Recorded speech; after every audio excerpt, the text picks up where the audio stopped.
Assalamualaikum warahmatullahi wabarakatuh. Saya Firni Duya Lestari, dosen di jurusan Fisioterapi Poltekkes Kemenkes Makassar. Salah satu mata kuliah yang saya ampu adalah mata kuliah Fisioterapi Kardiovaskuler Pulmoner. Mata kuliah ini terdiri dari 16 pertemuan, terdiri dari 14 pertemuan untuk teori dan praktek, dan 2 pertemuan untuk ujian tengah semester dan ujian akhir semester. Mata kuliah Fisioterapi Kardiovaskuler Pulmoner merupakan mata kuliah 2 SKS pada semester 5 yang membahas tentang fisiologi dasar dan struktur jantung dan paru-paru, prinsip penanganan pada kasus PPOK dan rehabilitasi pasien jantung, dan proses fisioterapi pada kasus jantung dan paru-paru. Pada mata kuliah Fisioterapi Kardiovaskuler Pulmoner, kompetensi yang diharapkan adalah mahasiswa mampu memahami fisiologi dasar dan struktur paru-paru dan jantung, mampu melakukan pemeriksaan fisik jantung dan paru-paru, serta mampu mempraktekkan teknik-teknik chest fisioterapi dan latihan pernafasan pada kasus PPOK.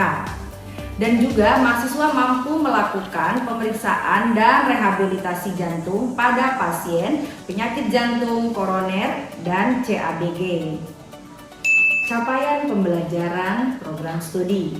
Yang pertama, CPL 1, menguasai konsep teoritis ilmu dasar fisioterapi yang menjadi fondasi dalam menyelesaikan masalah gerak dan fungsi pada manusia. CPL 2, menunjukkan sikap bertanggung jawab atas pekerjaan di bidang keahlian fisioterapi secara mandiri. CPL 3, mampu menerapkan pemikiran yang logis, kritis, inovatif, bermutu, dan terukur dalam melakukan jenis pekerjaan yang spesifik di bidang keahlian fisioterapi serta sesuai dengan standar kompetensi kerja bidang fisioterapi. CPL 4, mampu menerapkan dan mengkaji hasil-hasil riset ilmiah dalam pelaksanaan asesmen dan pemilihan intervensi fisioterapi berdasarkan clinical reasoning dan evidence-based practice. Capaian mata kuliah. Mahasiswa mampu memahami fisiologi dasar dan struktur paru-paru dan jantung, pemeriksaan fisik jantung dan paru, chest fisioterapi, latihan pernapasan, dan mampu menguraikan prinsip penanganan pada PPOK, penyakit paru restriktif, penyakit jantung koroner, dan pada penyakit pasien post-operasi CABG. Materi pembelajaran pada mata kuliah fisioterapi kardiovaskuler pulmoner adalah yang pertama, anatomi jantung dan sistem pernafasan. Kedua, jenis-jenis penyakit paru, yaitu penyakit paru obstruktif dan penyakit paru restriktif. Ketiga, asesmen fisioterapi pada kasus obstruktif. Yang keempat, asesmen fisioterapi pada kasus restriktif. Yang kelima, pemeriksaan pada ekspansi toraks. Yang keenam, diagnosa fisioterapi berdasarkan ICF. Yang ketujuh, teknik fisioterapi breathing exercise. Yang kedelapan, teknik fisioterapi active cycle of breathing technique. Yang kesembilan, teknik fisioterapi latihan mobilisasi toraks. Yang ke-10, teknik fisioterapi postural drainage dan chest fisioterapi. Ke-11, fisioterapi pada kasus rehabilitasi jantung fase 1, 2, 3, dan 4. Dan ke-12, fisioterapi pada kasus post operasi CABG. Perkuliahan pada mata kuliah ini dilaksanakan secara tatap muka di kelas A jurusan fisioterapi di Poltekkes Kemenkes Makassar. Metode pembelajaran pada mata kuliah ini yang pertama adalah ceramah bervariasi, yang kedua praktikum, yang ketiga diskusi dan tanya jawab.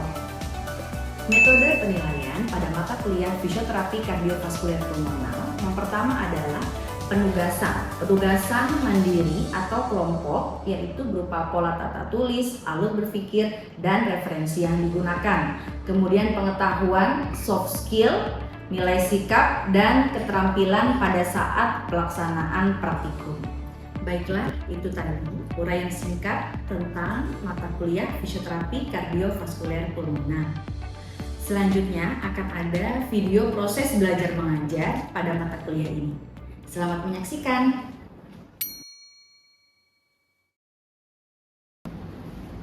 Assalamualaikum warahmatullahi wabarakatuh.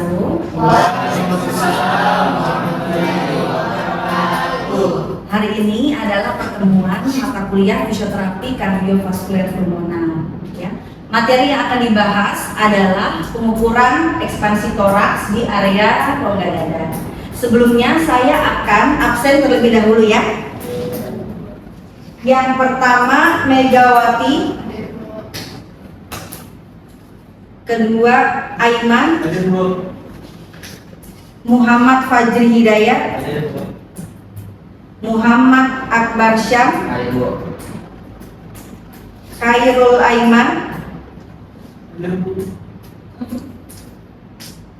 Alif Rahman Wibowo, Nurdiana, Azura Az-Zahra Adila, Siti Nur Hadijah, Dea Afifah Ufaira, Milani Pratiwi, Raihan Fikri, Sa'ad bin Isman, Ridwan Asyari.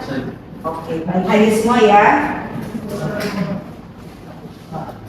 Nah, materi hari ini adalah pengukuran ekspansi toraks. Ya, tujuannya dari pengukuran ekspansi toraks adalah untuk mengetahui apakah terjadi gangguan pada pengembangan toraks.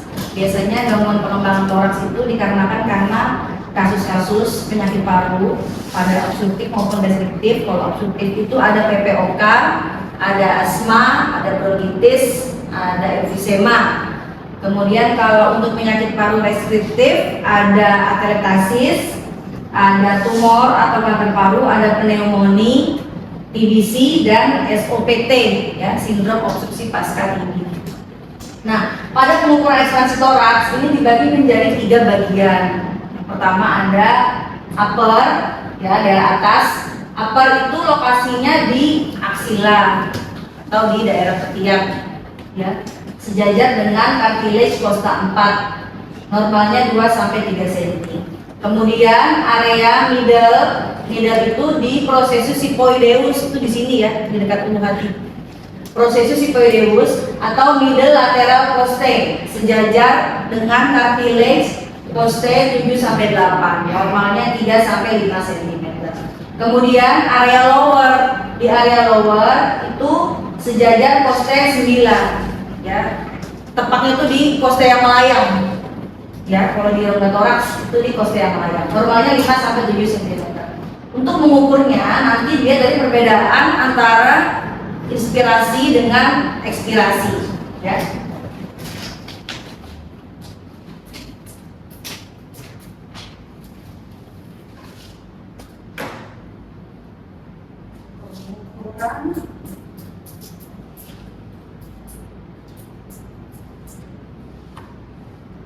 Ekspansi toraks. Nanti ditulis ya di sini nama pasien, kemudian usia, baru buat tabel.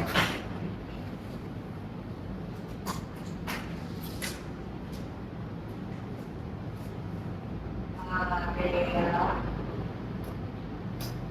atau lokasi posisi awal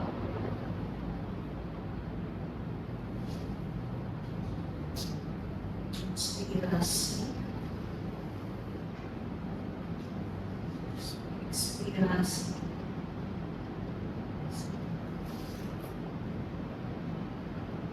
kemudian selisih.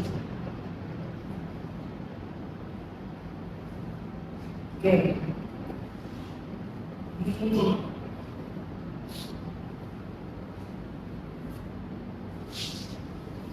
area upper,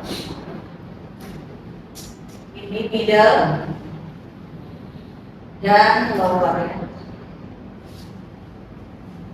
Ditulis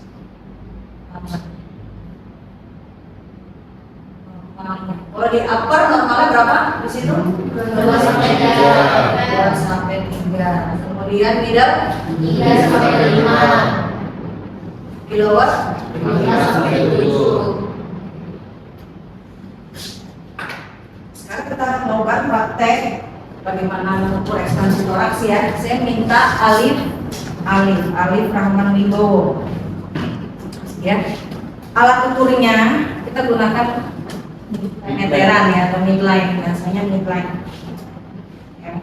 Bisa juga disebut meteran tapi bahasa medisnya itu midline ya. Ya. Pertama, posisi di area upper ya, posisi pasien relax. Oke, angkat tangannya. Ini lokasinya di aksila. Itu namanya, relax saja. Ini area aksila ya. Aksila di bawah ketiak, di area upper. Jadi posisinya relax. Posisi awal, saya minta tolong satu mahasiswa bantu menulis. Iya, boleh. Ridwan.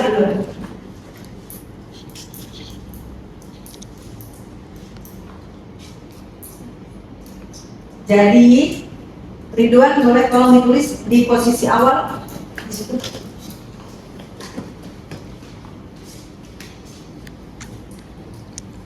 Posisi awal itu 94 ya. Nanti kalau sudah ada nafas, tarik nafas, kalau mau nafas ya. Maaf. Sambil diperhatikan ya gerakan tangannya ya. Ini posisi awalnya 94 betul. Oke, tarik nafas. Oke, hembuskan. 95, 93. Inspirasi 95, ekspirasi 93. Oke, lanjut ke area middle. Middle itu di prosesus hipoideus di sini ya. Posisi awal 85. Relax saja. 85. Oke, tarik nafas. Oke, hembuskan. 88, 85. Iya, inspirasi 88. Ekspirasi 85. Oke, lanjut di area lower. Tadi saya bilang yang di kostem layar di sini ya. Di atasnya umbilikus. Juga bisa ya.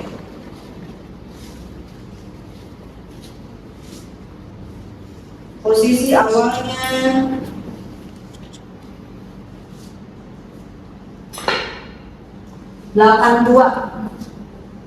posisi awal 82.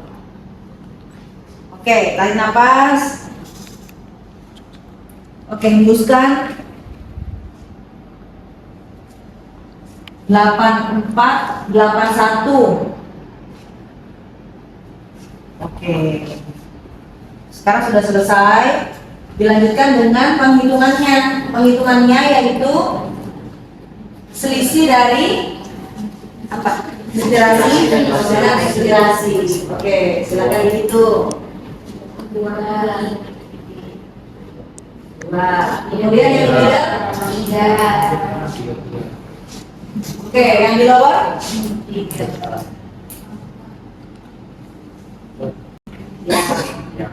Kemudian di bawah ditulis, tolong di bawah ditulis hasil. Ya, di situ boleh hasil terjadi apa? Berarti ada yang normal, ada yang tidak normal? Ada. Terjadi penurunan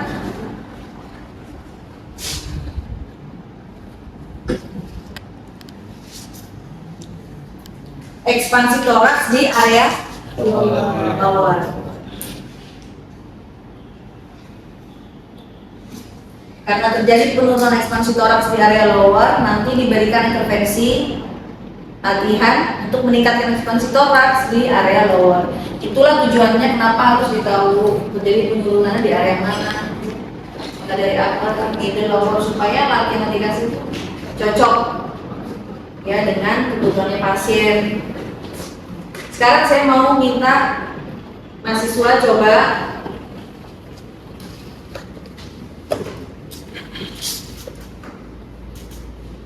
atas nama Nurdiana dan Milani Pratini. Silakan mentimpa di sebelah sini. Nurdiana dan Milani.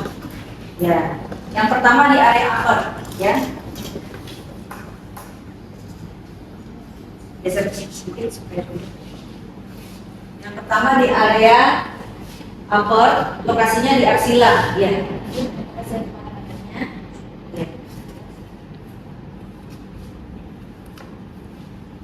Posisi awalnya berapa? Ada satu orang menulis? Iya, menulis bikin aja tapi yang bagus.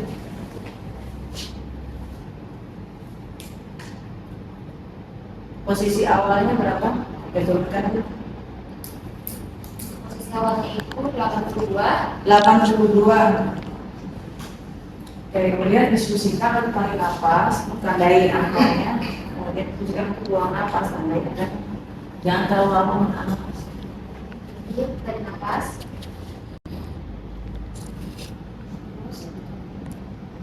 Buang nafas. Berapa? Inspirasi balik. Posisi awal 82, pas inspirasi 85, Iya. terus inspirasi 81. Oke. 85 inspirasi 81. Lanjut middle. Middle-nya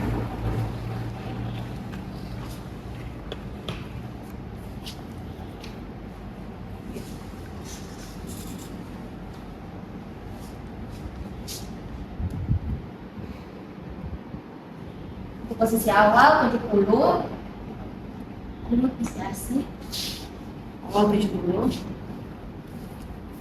untuk inspirasi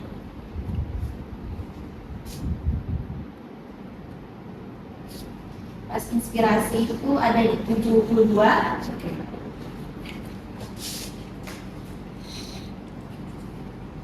Dan inspirasi 70. Inspirasi 72 tadi ya. Oke. Lanjut area lower. Ya, cari di kostum layarnya.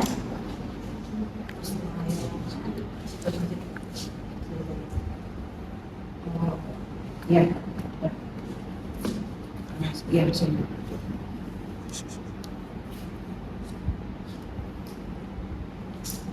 Untuk posisi awal 71. Jadi inspirasi.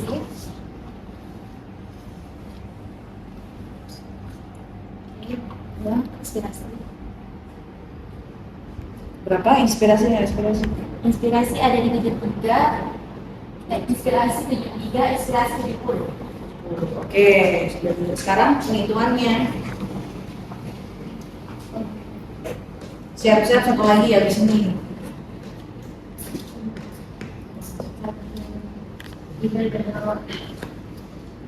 Berapa middle berapa? Middle-nya selisih 2, lowernya selisih 3, uppernya selisih 4. Untuk hasilnya terjadi penurunan ekspansi toraks pada bagian middle dan juga lower. Pada bagian middle dan lower ya. Oke, satu lagi.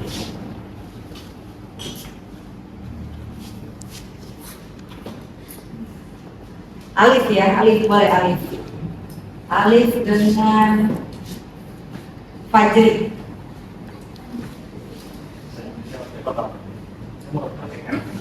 Ya.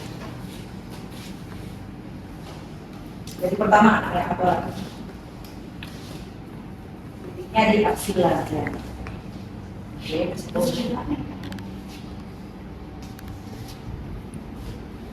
bisa sedikit alif ya boleh.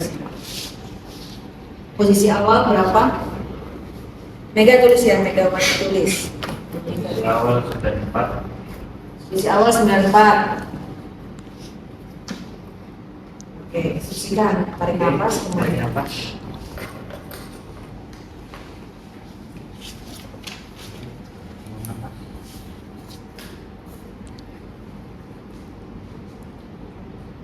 Pas inspirasi itu dia 98 dan ekspirasi itu dia 92. Terus bagian middle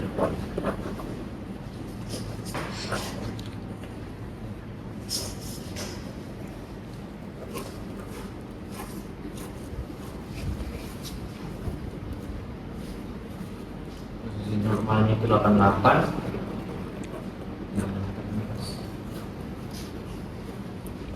Awalnya berapa tadi? 88. Oke. Pas inspirasi itu 90 dan ekspirasi itu 86. Terus lower Ya, dibos yang lain. Seterus.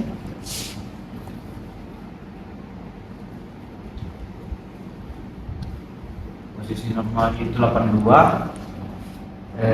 Ekspirasi tarik nafas. Buang nafas.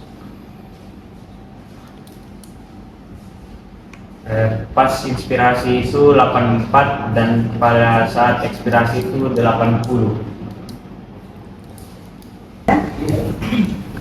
Berapa hasilnya? Untuk solusinya itu pada bagian upper 2 cm, pada bagian middle 4 cm, dan pada bagian bawah 4 cm.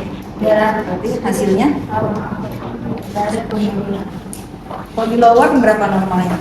5 sampai 7. Oh iya, Berarti ada penurunan di bawah. penurunan ekspansi toraks di area lower. Oke, baik. Selanjutnya apakah ada pertanyaan? Ya.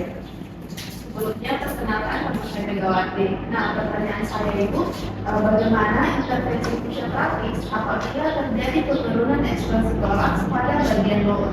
Oke.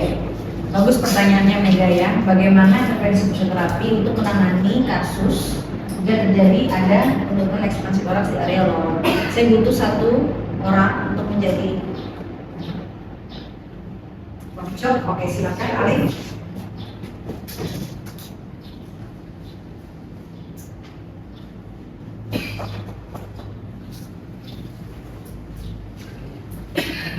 Yes.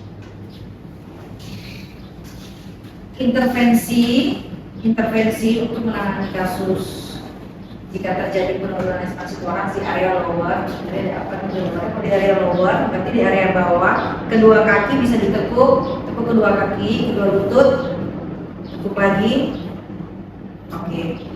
Kemudian instruksikan pasien Untuk menarik nafas, tetap sama ya, menarik nafas dan menghembuskan nafas. Pada saat menarik nafas, bisa digerakkan ke arah kiri pasien, tarik nafas. Kemudian kita fisioterapi menggerakkan lagi ke area kanan pasien sambil buang nafas. Ya, oke kita coba. Dari posisi awal, oke, tarik nafas. Ya. Oke, kemudian buang nafas.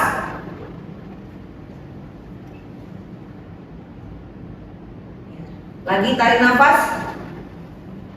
Ini untuk di area lower, ya. Oke, lanjut. Buang nafas.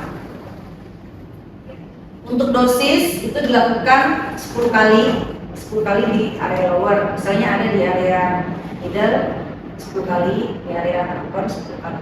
Ya. Kalau frekuensi itu bagusnya 3 sampai 4 kali per minggu frekuensi. Intensitas 10 kali repetisi. Ya. Waktu time itu kurang lebih 10 menit. Ya, tipenya itu adalah breathing exercise ya. Ini kan breathing exercise. Harus ada prinsipnya, harus ada instruksi untuk tarik nafas dan buang nafas. Jadi ini bukan sekedar latihan gerakan ROM aktif biasa seperti itu ya. Oke, terima kasih Ali.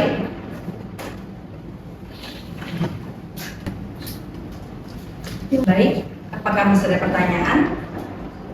Jika tidak ada, saya akan akhiri kuliah pada hari ini. Untuk minggu depan, saya akan review kembali ya materi tentang pemeriksaan ekspansi toraks berikut dengan kasus-kasus yang bisa menimbulkan terjadinya penurunan ekspansi toraks.